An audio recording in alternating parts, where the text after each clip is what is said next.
I am Ferdinand Marcos, and I am the President of the Republic of the Philippines. I stand today on behalf of 110 million Filipinos. Panahon ho ni Chavit nung panahon ni Gloria. Panahon din ni Pinoy. Lalo na nung panahon ni Duterte. Pagkasabwat ho sila. Ngayon lang po kami nagkaroon ng pagkakataon na idurot itong mga kaso nito kasi alam namin si Presidente Bongbong Marcos ay siyang may gusto na lahat ng masasamang tao ay mabigyan ng sapat na parusa at si Chavit dapat lang mabilanggo ng habang buhay. Hi everyone, hello universe, it's me again. Shout out sa inyo mga kababayan. Naku po, eto na. Nakita nyo yan, yung mga kababayan natin na taga Ilocos Sur for sure. Mga Ilocano po yan.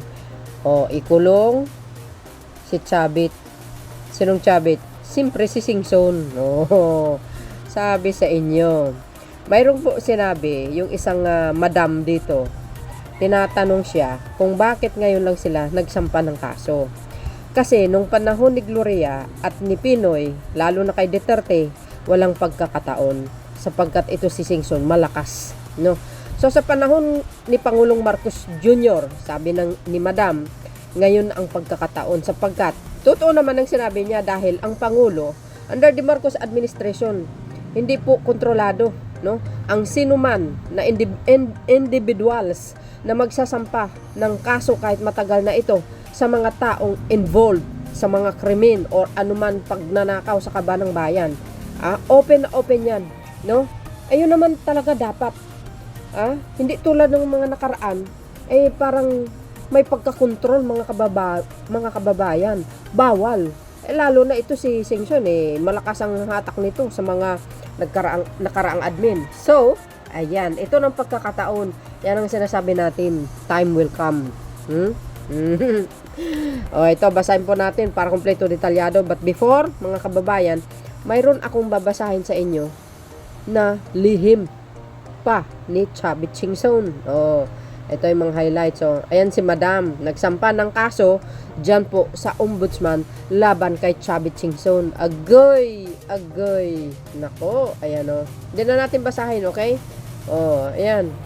Ayan o. Sabi po dito, kaugnay ito sa manumalyang umanong pagbili ng property ng Municipality of Narvacan sa halagang 148 ay 49.96 million kahit na ang actual value nito ay 49.98 million lang base sa Sunal valuation. Agay! Ito po ang tinatawag na may komisyon. Kickback. Oh, 'di ba? Yung mga example ko, mga nakaraang video ko, 'di ba? Sabi ko, halimbawa, like for example, pag sa isang project kasi, ang cost niyan is, ang ibig kong sabihin, like for example, sa isang project, ang palabas nila 2 billion. Pero actual na value, cost nung tulay is 400 million. Example lang ito mga kababayan. So, ang laki ng komisyon nila. Kickback yan mga bes. Ganon ang nangyayari. Mga dekada ng nakaraan, talamak talaga ang korupsyon. Kaya, ito si Chavit Singson kung bakit maingay sa social media dahil matatamaan ang kanyang negosyo at mabubunyag ang kanyang mga lihim. Sabi niya kasi sa Pangulong Marcos Jr., ito, tingnan niyo itong sinabi niya bago ko basahin yung sekreto niya. Ito yung sinabi niya mga kababayan. Simple lang ito, pero tingnan nyo naman. He's the worst PBBM. Masama na ang tatay niya, but he's the worst. The biggest. Scam daw. Ay, grabe, antindi.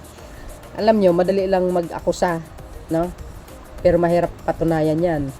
Kung ako si Chavit Singson, dapat may ebidensya siya para mas maganda, di ba, ang laban. Sabi nga ng Pangulong Marcos Jr., if mayroon kayong patunay, dalhin nyo sa korte, haharapin ko. Yan ang sagot niya kay Jessica Soho nung na-interview siya. O, di ba? Ngayon, paano mo sasabi na mas worse si PBBM na ni minsan hindi nga natin nakita or narinig na magsalita kahit sabihin mo TNGA. Di ba? Sa laban sa kanyang mga kalaban. 'Di ba? See? Hindi nga siya Ramirez back eh. Nakangiti lang siya lagi. Paano niya naman masasabi na worse? Hindi naman siya diktador tulad ni Digong tsaka ni Corimao. O, di ba? Mababait nga yung mag-ama eh. Wala naman silang ginawa kundi nakafocus lang paano pagpapaganda itong bansang ito, pagpapalago ng ekonomiya. Ang dami pang magagandang gagawin. Eh, Jesus Maria Joseph, inuunan nyo pa yung paninira sa kanya. Eh, dapat tumulong na lang kayo. O, ganyan ba ang mga yung mga ugali ninyo? Pag hindi nyo nakuha yung gusto nyo, lagi nyo gusto nyo kayo ang masusunod. O, di ba? Gusto nyo paboran kayo ng Pangulong Marcos Jr. kahit gumawa kayo ng kamalian. Ay, hindi po. Kasi si PBBM, batas ang lagi niyang pinapairal, hindi yung pansarili niya. Eh, siyempre, pag lumabag siya, hahabulin siya ng batas. Masisira siya lalo. Kaya iniingatan niya nga yung Marcos Apelyido at saka Romualdez eh. Lagi kong sinasabi yan. Kaya very careful ang Pangulo. O, ngayon, sa mata nyo, mali ang ginagawa niya. Paano niya nasabi? Kadami-daming nangyayari O, sa mga magsasaka lang, tiba-tiba eh. Yung utang nila, bakit sinabi ko tiba-tiba? Ay, yung utang nila, 57 billion binayaran ng Marcos administration. Saan kayo makakita niyan? For the first time, ang daming mga past admin, pero walang nangyari. Napabayaan ng magsasaka. Oh, ngayon, libreng pabinhi, may rice processing system, ang dami. Pagdating sa mangingisda, ganun din. Yan ba? Ang worst? What the heck? Eh, sa ama niya, ang daming ligasing na naiwan. Pinapakinabangan po ng lahat. Naku, siguro naman ito si Singson dumadaan naman sa San Juanico, di ba? O kaya nagpapakonsulta ka sa heart center. Ay, sus, Singson, ikaw ang mas malala, mas worse. Bakit kanyo mga kababayan? Ito, basahin ko po sa inyo, pakinggan nyo po hanggang dulo itong 3 lihim niya. Para kompleto detalyado, pagtiyagaan nyo, pakinggan itong babasahin ko. Para, maikakalat natin itong taong ito na talagang mayroong mga tinatago na hindi ka nais-nais. Kaya ngayon, araw na ito, sinampa ng kaso. O, yan. Walang ika nga, mismo ang ang kababayan niya diyan sa Ilocos. Correct me if I'm wrong, yung nagkakaso sa kanya. O, di ba? Kumbaga lang grabe niya yata ito. Agay, nako, ang laki nun. Laki ng kickback ni Chungga, O, ngayon, sinong mas worse? Oh, yan ang naratibo nyo eh. Kayo lang nagsabi niyan eh. Pero ang majority nakikita nila kung gaano kabait itong mag-ama na ito. Yung pamumuno na nila eh, yung pamumuno ng mga Marcos di kalidad. Subok na sa serbisyo. Siyempre ganun talaga. Pag magaling ka mamuno, di ba? Ang ginagawa ng mga satanas, ayun, sinisiraan. Kasi gumagawa sila ng anomalya. Naghari-harian sila nung panahon pa ng mga kaalyado nila, yung mga kakakilala nila, malakas sila. Kaya napapaboran sila. Sa panahon ni PBBM, walang pabor-pabor, oy. Pag nagkasala, yun, kulong. Ang gigiba, sigurado. Kulong ang punta niya. Di ba? Sabihin mo ng ganyan, ikaw, ano po ang pagkatao mo, malinis ka ba? I don't think so. Para kompleto detalyado, ito basahin ko sa inyo mga kababayan. Yan widow accuses Chavit of planning husband slay. M goes. Kailan pinablik yan, Ito March 29. March 29 to mga besa, 2006. Ang tagal na nito. Pero ikakalat ko, 'di ba? Para makita ng lahat. Ang sinabi dito mga besa, ayan Ilocos Sur Governor Luis Chavit Singson was accused Wednesday of allegedly masterminding the ambush slay of state auditor from Ilocos Sur who reportedly discovered anomalies in the expenditure of provincial. Ayan, nasabi dito.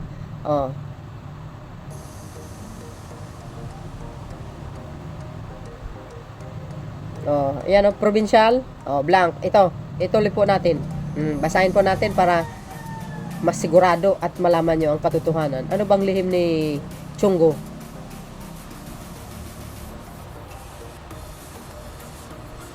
Yan po ang nag-post si Mark Ayan everyday 20 hours ago. Today is October 20, 2025. Sabi po dito, 24 years later, the accusation Chavit would rather forget. I don't think ma-forget kung ang kaalyado niya sa palasyo is kakilala niya, malakas siya, pero ngayon wala na. So, kailangan mai-reopen itong kaso na ito, mga kababayan. An editorial reflections on 2006 GMA News report and succeeding audits finding. You know, minsan talaga, napapaisip ako, ang bilis ng mga Pilipino magpinta ng imahe ng kasamaan, especially when it comes to the Marcos administration. Yes, mabilis nila hinuhusgaan ang Marcos. Na wala naman silang sapat na ebidensya, pero hindi nila nakikita ang sarili nila na mas mabaho pa sa mga inaakusahan nila. Parang bawat pahayag nila may halong pait, may halong galit, as if they've never been part of a system that was once questioned too. Yes. Naalala, pero teka lang, sabi niya dito. Naalala pa kaya nila kung ano ang pakiramdam noong sila naman ang nasa hot seat, noong sila naman ang inaakusahan. Tama. Let's rewind. March 29, 2026. Agoy. GMA News published an article that honestly is hard to forget. It was about then Ilocos Sur Governor Luis Chavit Singson, who was accused by a widow Evelyn Rula Chan of allegedly masterminding the ambush of her husband, State Auditor Agustin Chan Jr. Ayan. Bakit hindi nila sinampa ng kaso si Chavit Singson? Kung talaga may kinalaman siya. Pero sabi nga ni Madam kanina, hindi sila makapagsampa ng kaso because malakas siya nung panahon na yun. Di ba? Mababaliwala lang yan pag nagsampa ka ng kaso. Ganyan ang nangyayari dito sa Pilipinas. Pag puro pabor-pabor sa mga kakilala mo, lalo na po talagang mayayaman, katulad ni Ching Chong, ayan, money talks, ganun lang lagi Makapangyaran ng pera, pero actually, ang pera hindi masama kung gagamitin mo ito sa tama. Di ba? According to report, si Mr. Chan ay provincial auditor, had reportedly discovered anomalies in the use of provincial funds, specifically the tobacco excise tax. And goes. Dapat ito usisain. Nako.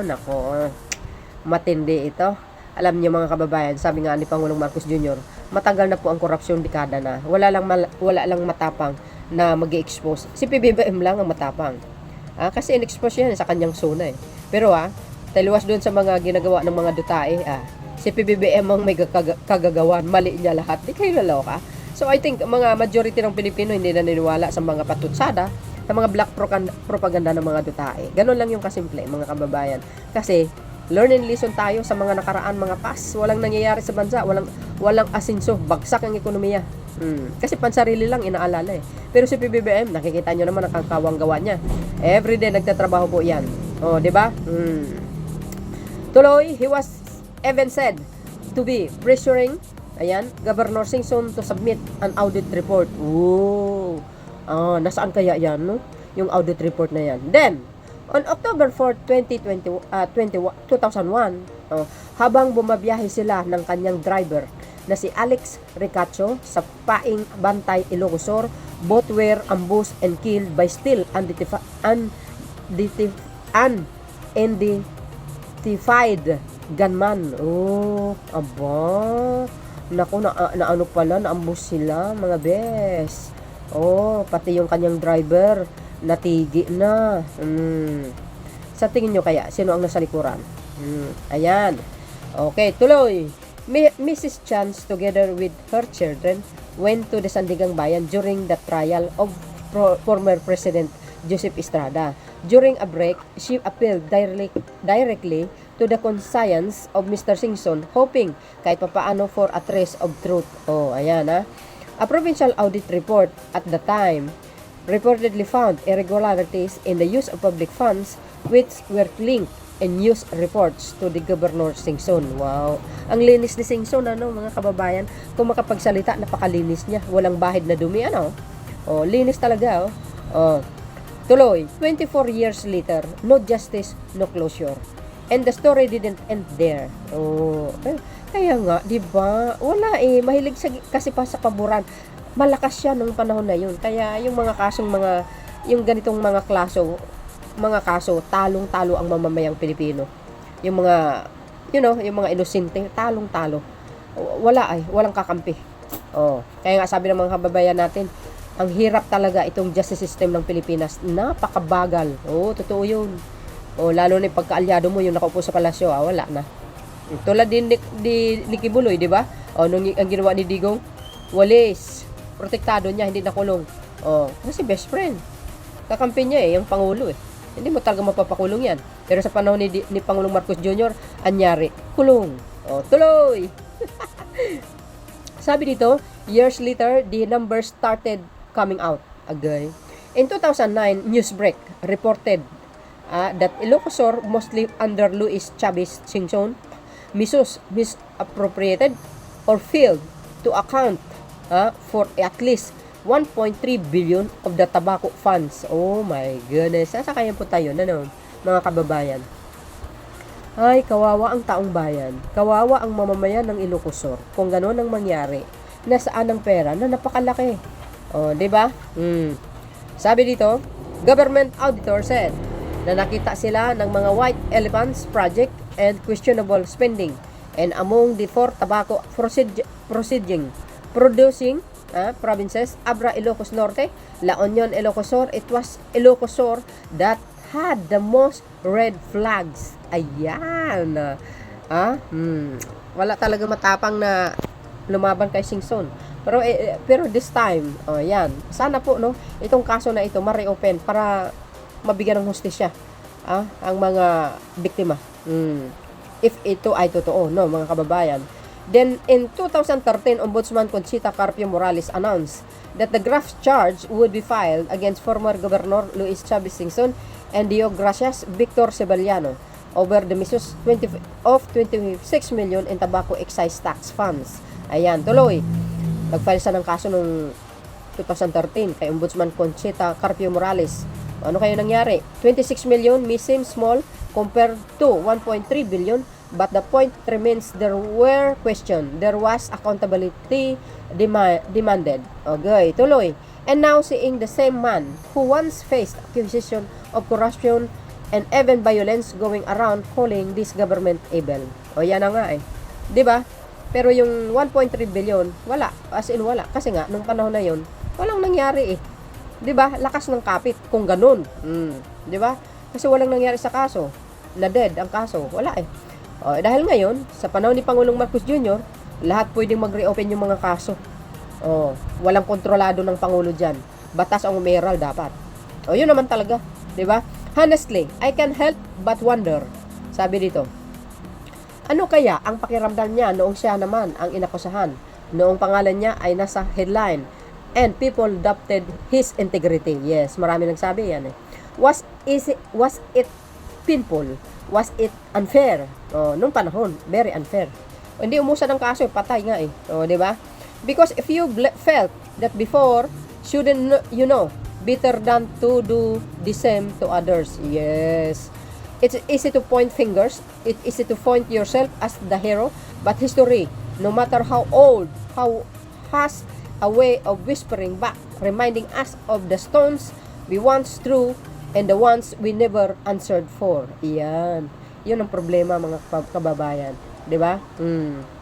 Mahirap kasi yung magtuturo ka sa ibang tao na alam mo rin naman sa sarili mo na hindi ka malinis. 'Di ba? Totoo 'yun.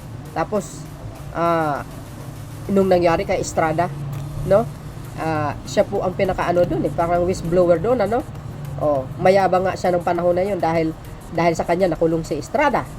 Pero kung tutuusin, 'di ba? Kasabwat din naman siya. Sabi nga nila, waiting Lord.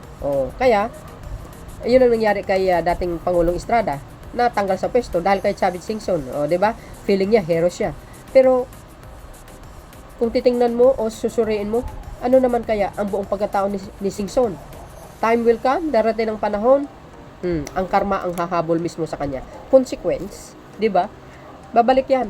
At babalik sa kanya yung mga pinagagawa niya. Tuloy, for Mrs. Chan and her children, the pen never left. Kaya ito si Mrs. Chan, dapat ito na ang pagkakataon ngayon. Magsampa siya ng kaso. 24 years later, they still waiting for justice that never came. Kasi nga, 'di ba? Sabi ko, nung mga panahon na ngayon, nung panahon na yun, na panahon na noon, wala talagang nangyari, mga kababayan.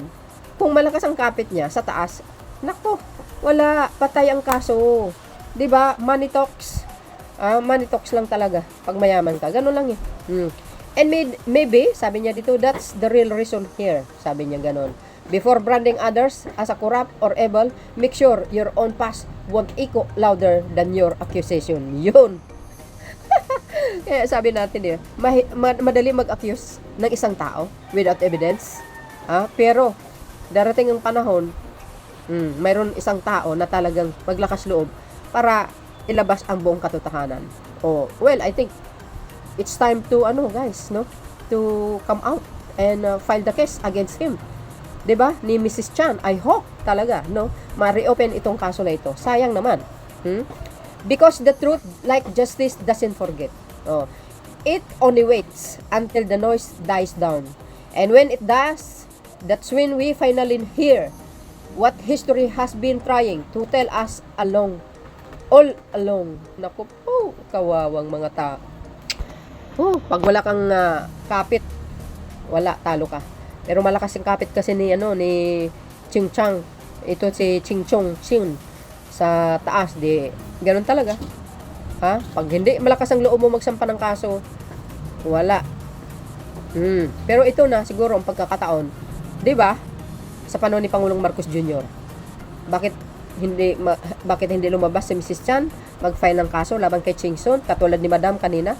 'Di ba? Widow accuses Chavit of planning husband slay. Agay. Ayan nabasa natin ito guys Widow accuses Chavit of planning husband slay. Ayan, matagal na pala ito. So tingnan niyo yung mga nagko-comment, mga kababayan.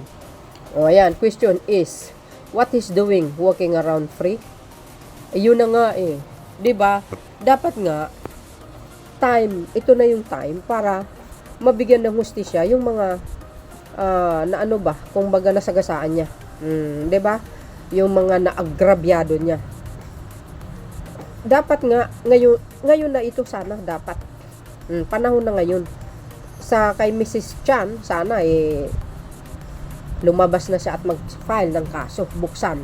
Total naman, open naman sa lahat, mai-reopen ang kaso.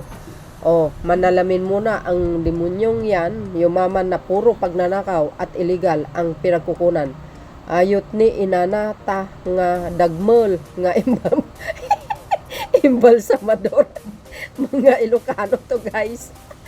Adiyan yang mga anak nahuhuli sa Hong Kong, may dalang isang malita, Mariwa. Yang anak niyang si Ryan, kala malinis, sobrang dumi din. Allah. Akala ni Chavit, porque mapera niya, maloko niya ang mga tao. Tama.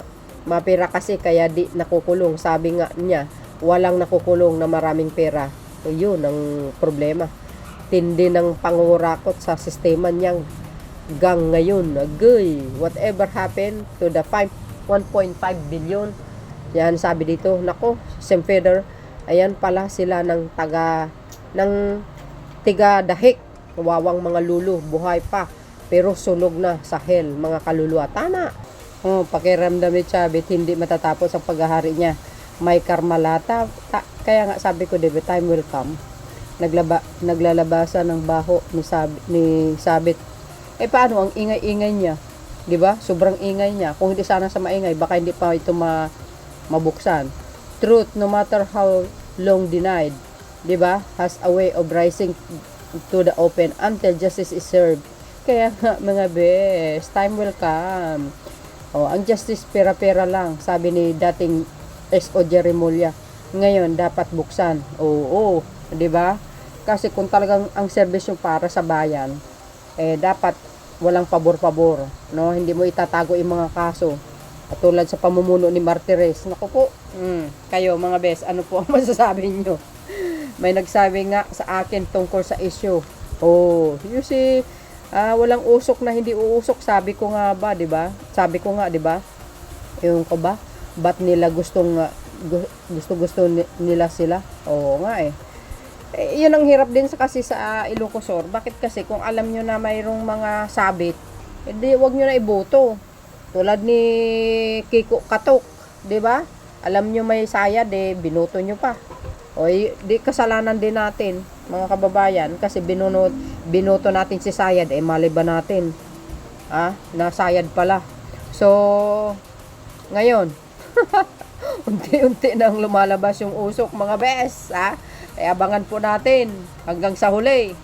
Oh, God is good all the time. Ang Panginoon hindi natutulog, nakikita niya lahat. Oh, ito na nga mga kababayan, no? Oh, ito pa. Ayan, no, news updates. Oh, di ba nagsampa sila ng kaso? Sabi po ng GMA News.